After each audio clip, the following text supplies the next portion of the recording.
Mrs. De Silva, Here. Mrs. Gillis, Here. Mr. Valentine, Here. Mrs. Messick, Here. and Mrs. Rigby. Here. Please stand for the Pledge of Allegiance.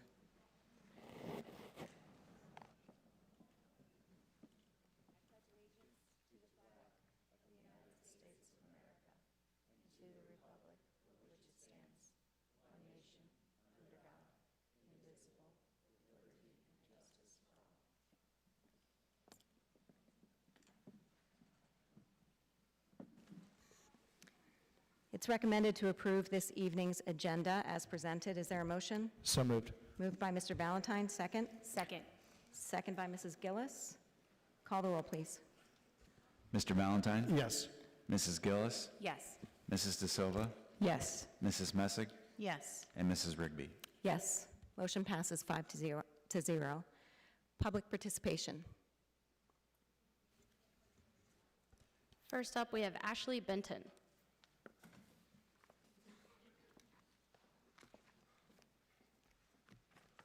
Hi there. My name is Ashley Benton, and I have 4 kids that are current and future Bailey Elementary School students. I'm going to take a step back because, as the young kids say, we've lost the plot.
to everyone who is here tonight to listen, and we appreciate you being here tonight.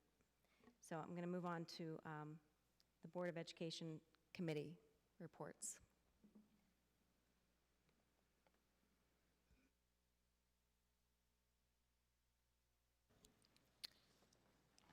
I have a couple. This is really low.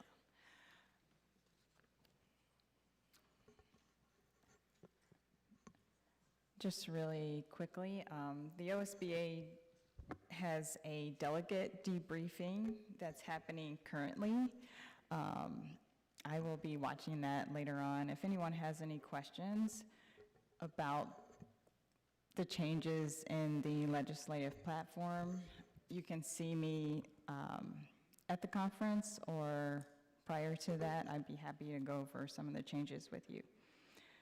We also had the Senior Citizens Council meeting on Monday. The Dublin Scioto Jazz Band kicked off the meeting with a wonderful and very lively performance. If you enjoy jazz or big band and you have the opportunity to see them perform, please do that. Dr. Marshausen also gave an update on the redistricting process for our seniors, and one of the questions that was asked of Dr. Marshausen was, why not build a new fourth high school? And he explained some of the costs associated with doing that, the past levy results that we experienced in 2023, as well as the results of the focus group, which backed adding the addition onto Scioto. Attendees were also very eager to speak with me and share their perspectives on redistricting, and I really appreciated their grounded wisdom and insights. It was great to hear from them, as always. Dr. Marshausen also shared updates on the property tax work group and the status of different state legislation and the potential impact of that legislation. Colonel Bo Cunningham, the coordinator for the Aviation Academy, and two former students, Keegan Blevins and Grace Reed, presented an overview of the Aviation Academy. And if you're not familiar with that, it's a 1 or 2 year program that allows our students to gain a deep understanding of the aviation industry. Students gain a connection to professionals in the fields like commercial aviation, engineering, and the military. They learn topics like aerodynamics in aircraft, airspace navigation, airport operations, FAA regulations, aviation-related careers, and also this is open to all students at each of the 3 high schools at Emerald Campus. And Keegan and Grace both have drone pilots licenses and are doing amazing work with that. If you have a chance to speak with Keegan or Grace and just get an update on what they're doing, it's quite amazing. And the program is looking to expand their airport opportunities and their crewed flight operations and their drone systems. That's all I have.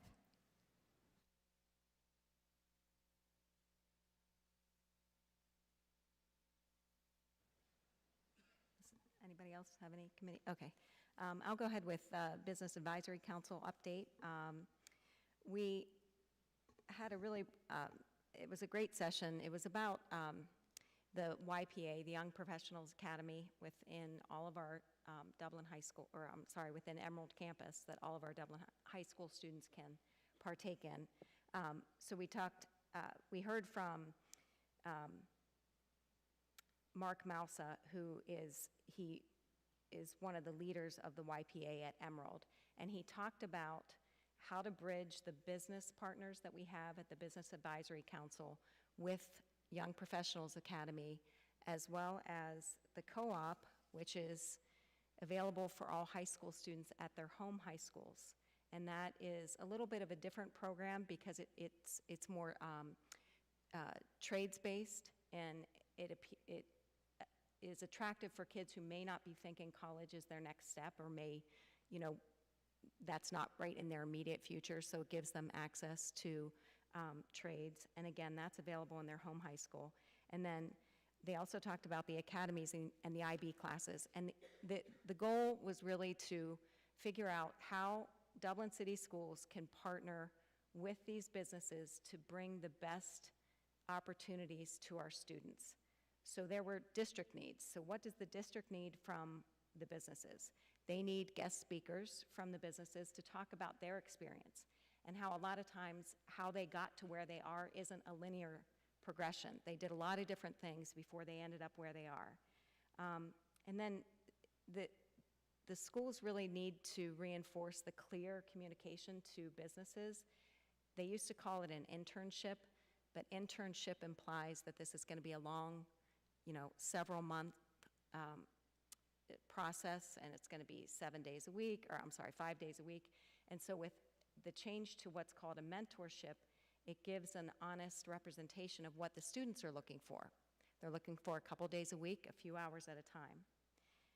So that was an important hurdle to kind of overcome. And then the schools need an in with those businesses. So they need to find who do they talk to? How do they get buy-in from the CEO or the managers of the company? Who do they talk to? And then in the event that that person should leave, how do they continue the process or the relationship that they've built? So those are the district needs. The business needs, what they need is a blueprint. And they want the schools to be as specific as possible to their industry. So whether it's medical industry, hospitality, banking, they want it to be very specific. They talked about businesses in the past that have had successful mentorships to come and teach them what worked.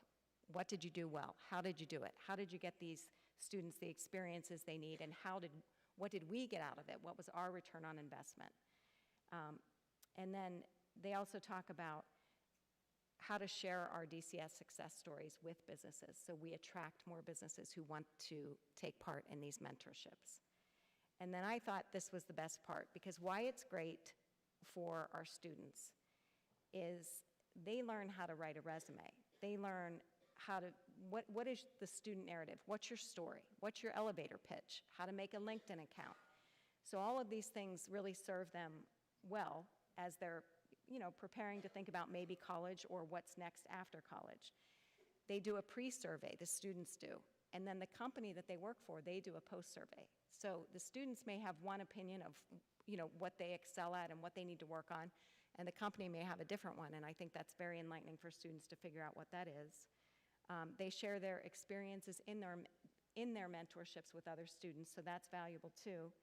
And then, this is the biggest thing, I think. They learn that the mentorships don't always work out. You ask companies and it just might not be the right time or the right fit. They may get some, no's. They may get no answer at all. And so a lot of times they get discouraged and they get down. And this is an opportunity to teach them about grit and resilience and how to pursue. And, if plan A doesn't work, then you go on to plan B and plan C. So I just think it's a really valuable program, whether it's YPA at Emerald, whether it's a co-op at the home high schools, or the IB and the academies at Emerald as well. All of them teach those things. So that was it. Any other committee reports? Nothing? Okay, moving on to our student representative update. SEL?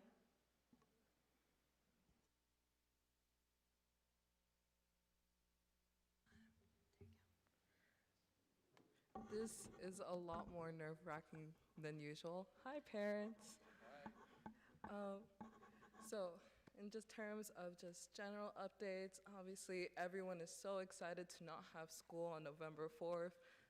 Go vote, right? I can't legally vote, but you should. That would be a great idea. And Dublin in general is having trick or treat tomorrow. We were just talking about group costumes and what we would like to wear. And stay safe on that night and enjoy all your candy. And I would like to say Q1 has just finished. For any parent, first-time parent of freshmen, implore you to talk to your child about how grading works and understanding that your first semester grade is made up by your first quarter grade and your second quarter grade. So even if you didn't do so hot in the first quarter, just getting used to high school, you can still make it up in the second quarter. For Kaufman, parent-teacher conferences are coming up on November 6th, which is next Thursday, so if you would like, you can schedule with those teachers. And winter sports are starting soon with Meet the Coaches meeting happening on November 11th. Jerome is enjoying their Spirit Week for Halloween and entering second quarter. They're continuing to help freshmen acclimate to high school. They're also having a Veterans Drive, and currently they're still planning the drive, but look out for news about that.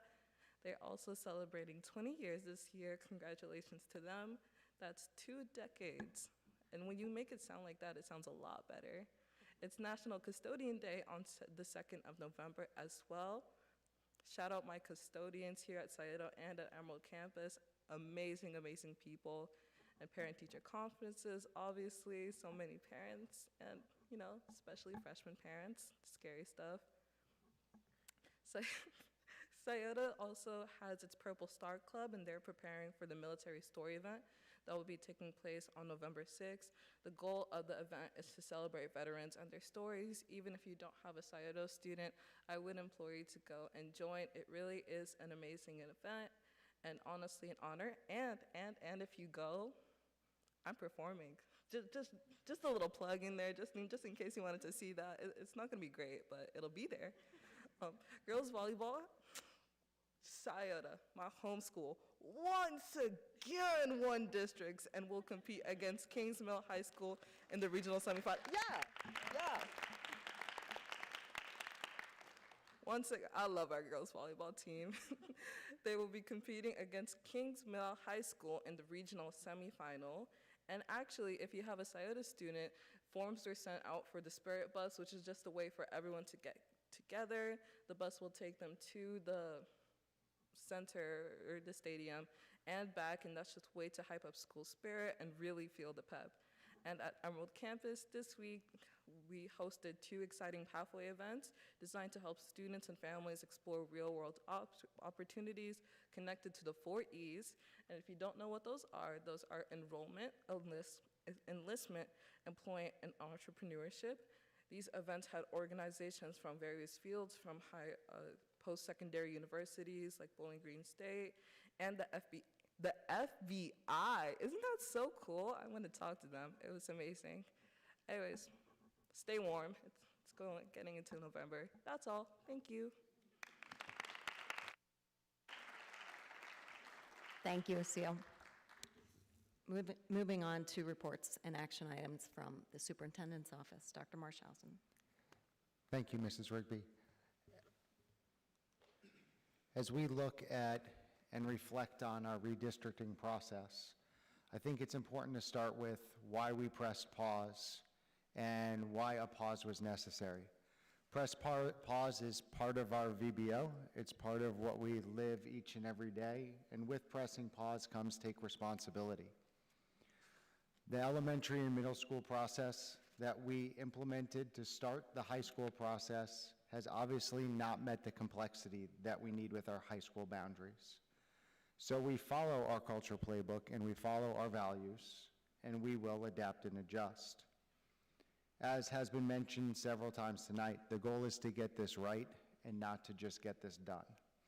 And it's been clear through the community listening sessions and the communication that we've had electronically with our community that the community wants more input, and they want more input earlier in the process. Also, as the superintendent, I will be asking the board to play a larger role in this process as the elected representatives of the members of our community.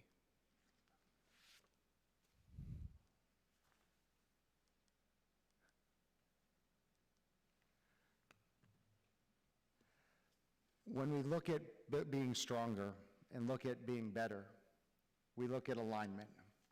It's important that we listen first. I have already contacted Jamie Green in Planning Next. Planning Next is the firm that helped us with our Journey 2030 process and the process that we use to identify putting an addition on Scioto as what we would do moving forward. We need a cooling off period.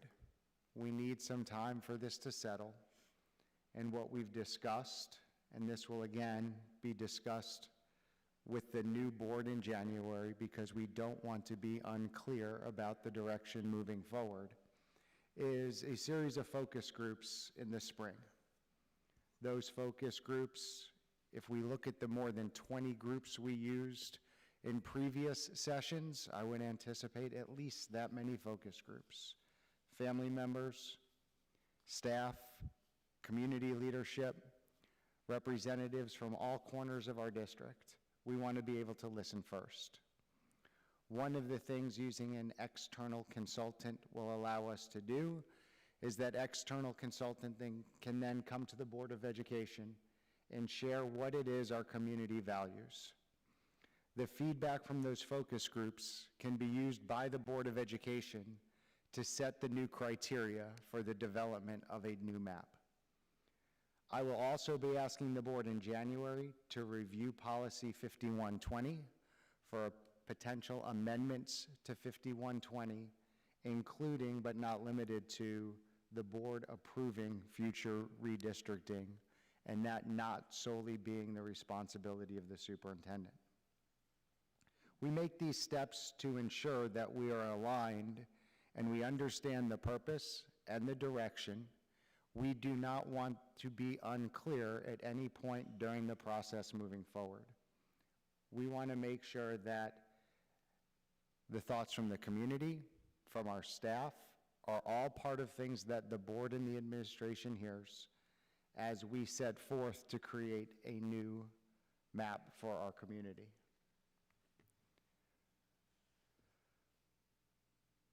When we look at what was unclear during this process, what are the guiding criteria? We used the same criteria that worked very well for us in our middle school redistricting process. And we just pushed that forward for high school. As we've heard tonight, and as we heard during many of our listening sessions, should some of those criteria be more prioritized than others? Should they be weighted differently? What is the role of socioeconomic balance when it comes to redistricting, and how does that balance with things like we've heard tonight, such as proximity and feeder patterns? We will use our community's input, and we will work together in a transparent way to develop criteria that will be given to a new firm that will then redraw a map for our high school attendance boundaries. We also need to look at, and again, we've heard this multiple times, the consideration of siblings with determining school attendance zones and the timing for requiring attendance at each of those schools. So the next steps. In January, I anticipate once the board has appointed members to the Administrative Policy Committee, asking the Policy Committee to sit down with our legal team and make recommendations to 5120. We will also sit down and look at a specific timeline that sometime or during January or February, I would anticipate being able to share with the public. In the spring, launch focus groups, gather community feedback, and hold a board work session where the community feedback from those focus groups will be shared with the public. We will then have the board establish the guiding criteria for redistricting based on the community's feedback and their work. Before I get to the next section of my report, I would entertain any questions from members of the Board of Education as to the plan moving forward or anything that you would like to share at this time. I have a question about the 20-plus focus groups. Can you, I know it's obviously nothing's been planned yet, can you give an example of what some of the different focus groups might be? And also, are there opportunities for expertise in those focus groups? And if so, what type are you thinking? Well, Mrs. De Silva, not to be unclear, but I want the board to tell us what they want to see. I know the focus groups we used last time. We have the list of everything from BACs to PTO presidents to the Student Advisory Council to different faculty councils, to city leaders and municipal leaders. So we have a framework that we used, but as I've said, I will be turning to the Board of Education to saying, what is it that you want in this process? Okay, thank you. Okay, I have a few questions, but I'll let it go down the table to see what everybody has to say. I did want to ask for the knowledge of the community, how much was spent on the process to date with Cropper, including the traffic study. And I know you can't put a price or a value on the time spent, but if you could just address the cost that the district has spent, and is there anything that's recoverable from Cropper? Our initial contract with Cropper GIS for this process was $95,000. The traffic study was approximately $23,000, and I believe the traffic study is something that could be continued and expanded upon as we move forward. You know, Mrs. Rigby, I think what will end up being the largest cost of this is going to be our legal bills. When you look at the amount of time that we've spent from complaints and filings from our community, I believe Mrs. Dietrich said in fiscal year 25, we had 110 public records requests for all of that fiscal year. We're over 120 to date, and the fiscal year started July 1, and those are all being reviewed by attorneys. So it would not surprise me when we get done with this process, because of the way things have been done, we will be over $100,000, I would anticipate, in legal bills as a response to the way things have been handled. So when you put that all together, yeah, there's a price tag on what we've done. And I can't untangle the amount of time that our staff has spent doing this work for redistricting on things that our principals have been amazing. Our district leaders at central office have been amazing because they've been picking up a lot of the work that I would have been doing, that Mrs. Dietrich would have been doing, that Dr. Schwanke would have been doing as we've gone through this process. So I can't even begin to put a price tag on that. And my hope is we've learned from this process, we move forward from this process, and looking forward, we're able to take these lessons learned and be better. Okay, about the focus groups, who's going to choose who is on the focus groups? Well, as I mentioned to Mrs. De Silva, we have a list from past experiences, and we know who's on those groups. And then I would anticipate engaging the board. I'm not sure what that looks like yet. I don't know if that's a steering committee. I don't know if that's something we'll discuss in public meetings. Who are the focus groups and how do we get there? But I do think we want to make sure that as we start this again with a blank slate, everything's on the table. So I think we have to be able to get representation from across the community as we look at what does the community want when it comes to those criteria. So I would anticipate the elected members of the board being very active in that process. Okay, will there be time before a map is brought forth for the public at large to share their comments, like we did with the listening tour? I mean, as you envision this process going forward, we know we said we're going to put forth one map, but when will the public at large be able to share their feedback? I don't know yet. We will do a request for proposal for a firm that can do the map process for us. There are many firms that are nationally involved with that. Cropper GIS is one of several. So as we do an request for proposal for that process, I would anticipate that the board's input will put the parameters on that process as we put that forward. Can I just, sorry, this loud, can I just jump in on that real quick and just add that I think it would be helpful to have a timeline and public presentation to the board periodically, just so that, one, the board knows what's going on in a stepwise fashion, but also that might reduce the need for the public to pull public records requests if we have just updates, steady public updates on what's happening, just so that everyone, the public and the board, knows what's going on as things are progressing. I think that would help add transparency and trust to the process. Okay, sorry, I just have one more. I'm not trying to monopolize you guys. You said everything's on the table, so does that mean that middle schools are on the table? Would you consider elementary schools? If the focus is different, if the criteria are different, if the weighting of those criteria are different, what are we looking at in terms of impact district-wide? I don't think I can answer that at this time. I think if one of the things the community talks about are direct feeder patterns, and the community input is that feeder patterns are more important than other things, then I would anticipate that middle school and elementary boundaries are on the table. But that would be up to things that the community will tell us in focus groups.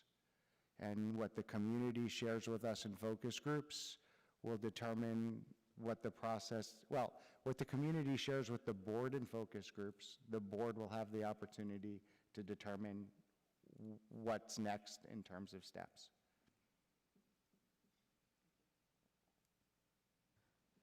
I won't be sitting here in January, so I just want to add my 2 cents. When we're thinking about the 20-plus focus groups and people involved, I would just really like it to be looked at that I know we have an extensive list of people that we've used before, people that are currently sitting on community groups.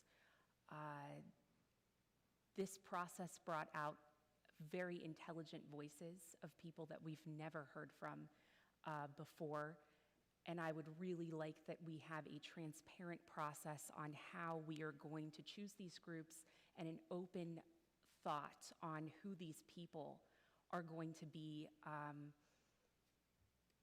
I think there's a lot of eager people that would volunteer right now, even in this room. And so I would very much like to see that we have not just repeated the same voices. I also would like to say everything on the table. We must look at middle school lines. I would very much like to see what Mrs. De Silva said in terms of a timeline of when this is happening. There's no point of going back to the drawing board if we're not going to look at every school in this district and where the lines sit. So I would like to very much encourage that to the board sitting here and the people that will be joining us in January. I think that's all.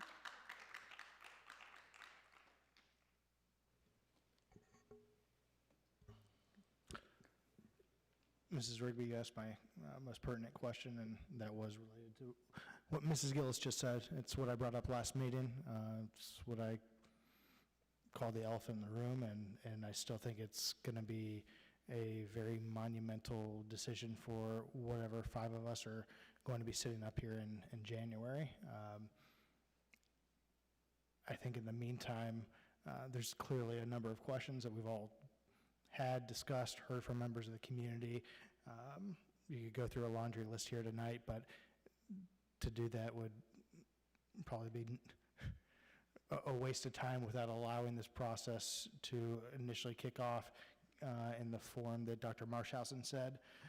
I do think that we have to be very cognizant, transparent on, as you let off, with what the expenses are with this, and because we've got a lot of passionate people here tonight, but there's also a lot of people who aren't here tonight, and many of them don't have children in the system, are simply taxpayers that are supporting the education that we are able to provide, and they need to be sure to have all the information at hand as well as they continue to monitor how we do our jobs and how we continue to lead.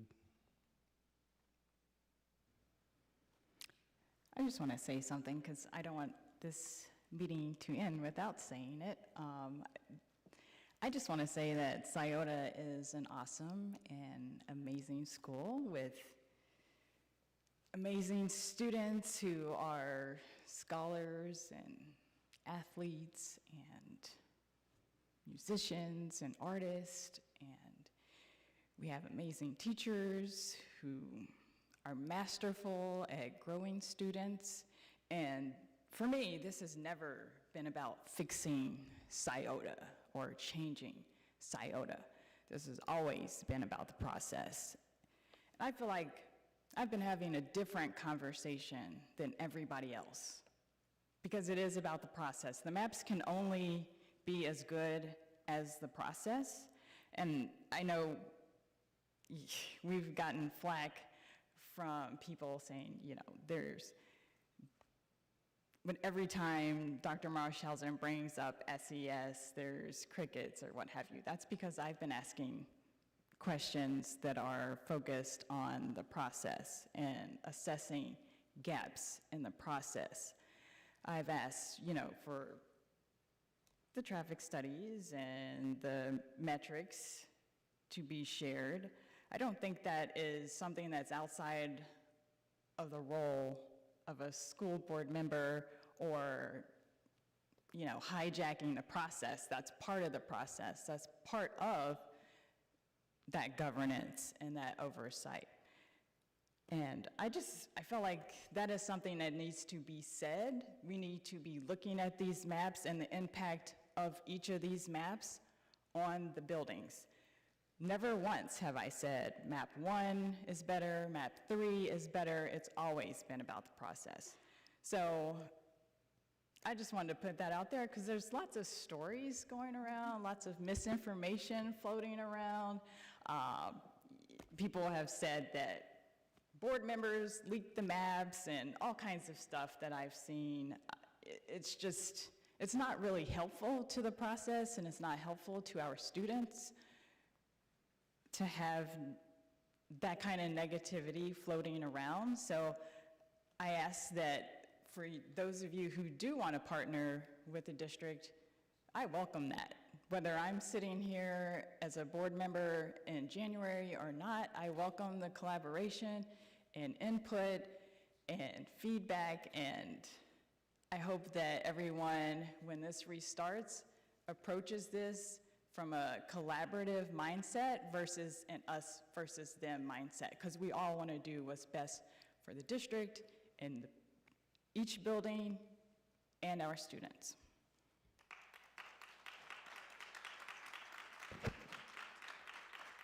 I just want to echo what Ms. De Silva said, as this pressing pause had most to do with the process that the board thought was happening and did not find out that it was not happening as we had anticipated, including the traffic studies. You know, Dr. Marshausen in all the slides had been saying that he was going to release maps and then saying he was only going to release one. There were several things that looked like transparency was not happening. And I think that the community felt that. And so a lot of this pitting one side against the other really could have been stopped if we had just started with the community in mind at first, which I think is great that that is where we are now starting. Bringing in community members, bringing in new voices that we haven't heard from before, and making sure that every step, and as someone who will be here in January, making sure that every step of the way, you and me, Chris, is transparent, open, and welcome to feedback so that we don't adjust at the end, but we can make adjustments throughout the process as necessary.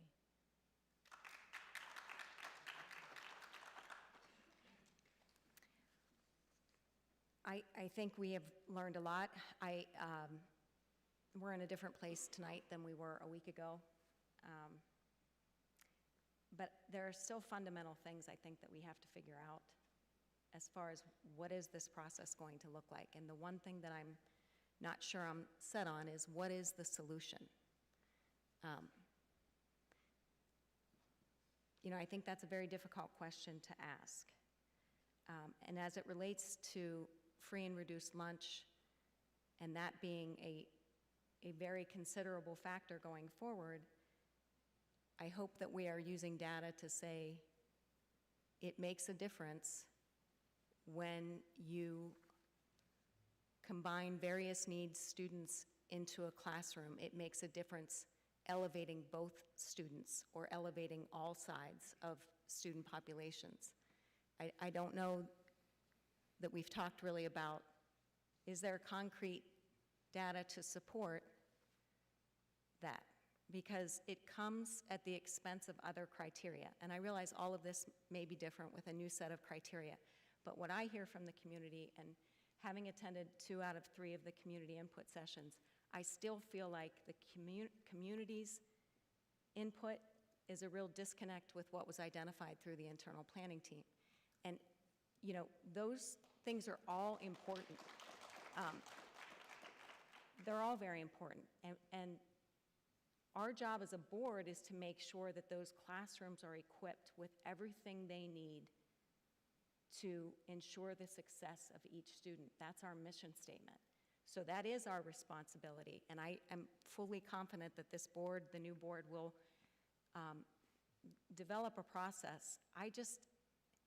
I hope that we can firm up what that looks like, because to me, I'm just not sure that there's a solution for some of the things that we are facing. A lot of people tonight have said, and Scioto, same thing. I was really happy to hear Mrs. De Silva. I have a very good friend at Scioto, and she said, we love our school.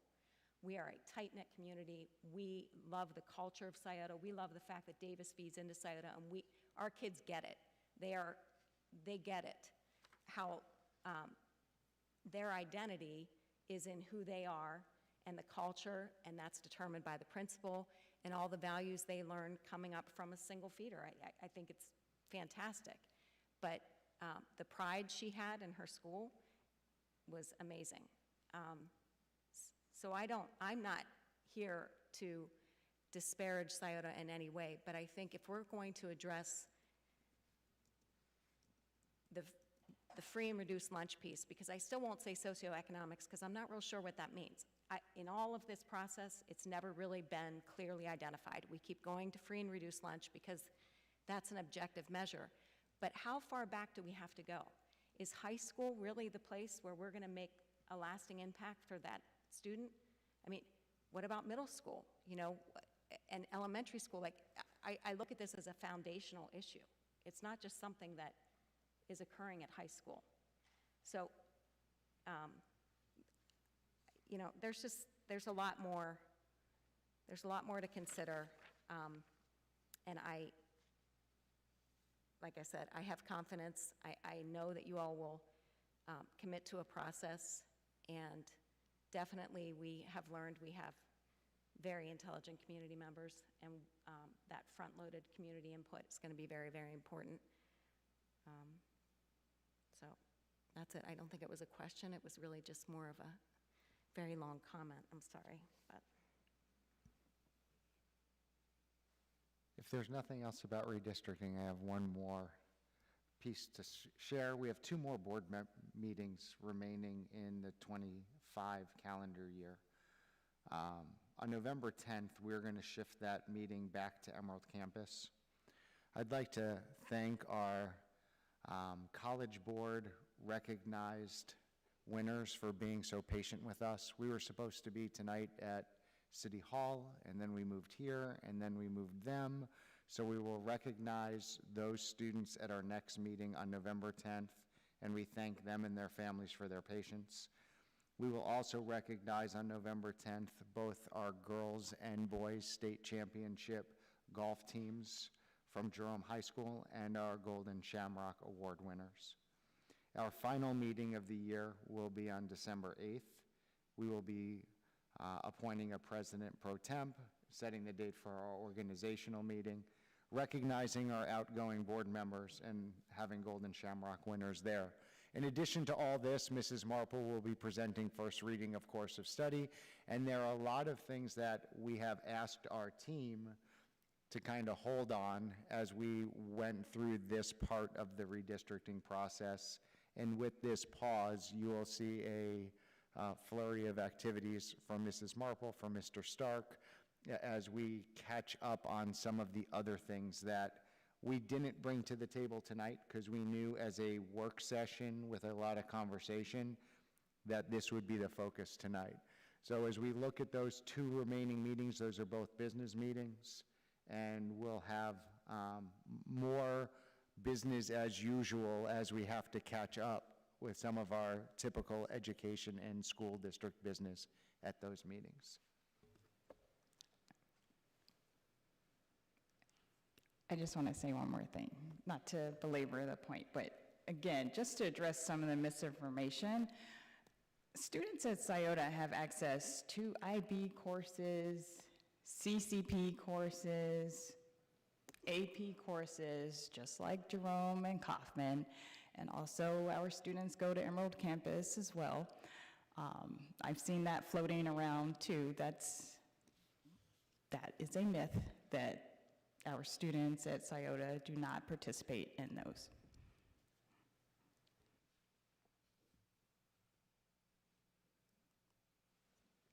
Okay, any other questions?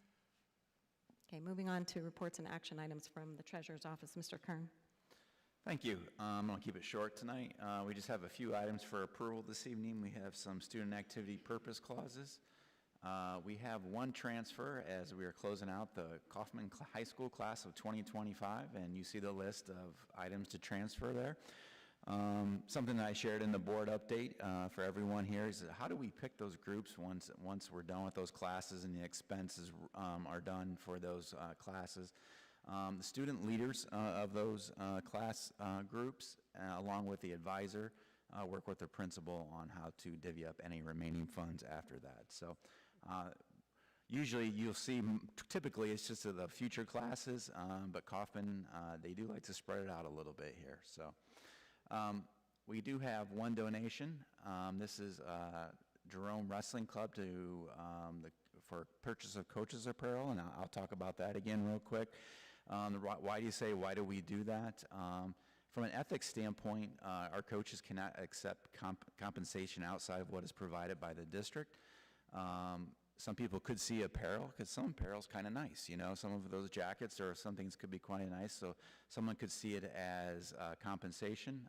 So instead of the Booster Club giving it directly to the coaches, we have them donate the money to us, and then we purchase it on behalf of the coaches. And then finally tonight we have the September financial report. This is based off estimates that we had that remember our 5-year, or I should say legally now, our 4-year forecast from our October 13th meeting that was board approved. Tonight for your approval. As you can see, it's early in the year. We are in line with estimates as we go forward. It'll be interesting going forward, as you know, this year, as in the past, we'd have a May forecast update. Now we have February. We were just informed this week from the Franklin County auditors. They're going to be making their tax bills due, I think, about a month later than they normally do. Typically, they're due in the middle of January. They're going to push those out into, I believe, February. And that means final collection and settlement is going to be way after. Typically, they settle probably March. Now it's going to be into April. And so when we do that forecast, we won't have final settlement numbers in there. So, but we will follow the process and do our update in February, but just something to move forward. And as we get that interesting piece of information, that will align probably a little closer to what we are in 3 counties, Franklin, Union, and Delaware.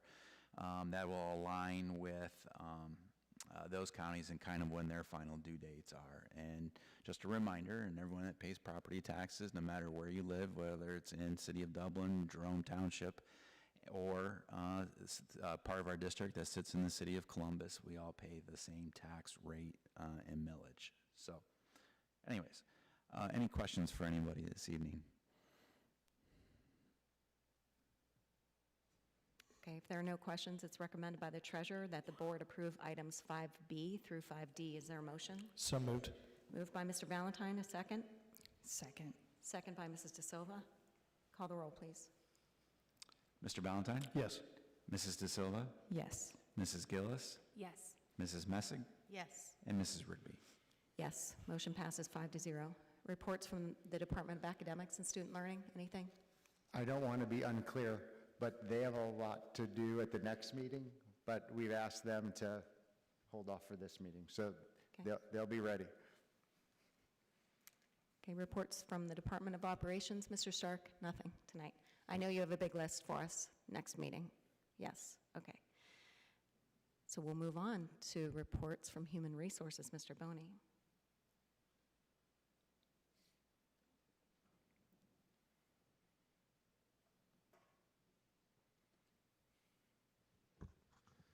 All right, good evening, members of the board. So I will start tonight with the certified section. And starting tonight, we have an administrative retirement. Chris McDowell will retire from Mr. Kern's department with 20 years in Dublin City Schools. We wish her the best. You'll also see we have a new hire and a transfer to recommend. Justine McKenna has been selected as the replacement for Ms. McDowell. Ms. McKenna works as the district's benefits coordinator in the treasurer's department, and she'll be filling that role. We're also recommending Indushri Rahan as an administrative assistant for Mr. Stark. This is a change in positions for her, more accurately reflects the scope and nature of the work she's currently performing. We have 5 certified resignations, along with one new hire in this section of the agenda tonight. The retirements are Don Gannon. He's going to retire from Scioto High School with 34 years in our district. Steve Kaczynski is retiring from Kaufman High School with 27 years. Jill Powell retired from Wright Elementary with 22 years in Dublin. Deborah Sundheimer is retiring from Chapman Elementary with 32 years in the district. And then Mary Jo Tompkins is going to retire from Scioto High School with 32 years in our district. The new hire that's on tonight is a replacement for a September EL resignation that we had previously boarded, and that's a replacement contract. On this agenda, we have several home instruction tutors that are being recommended, along with several supplemental contracts, changes and edits in other contracts, as well as ski club advisors and chaperones. Moving over to our classified agenda, you'll see 4 resignations. 2 of those are actually transfers that were listed and mentioned in the certified portion just a second ago.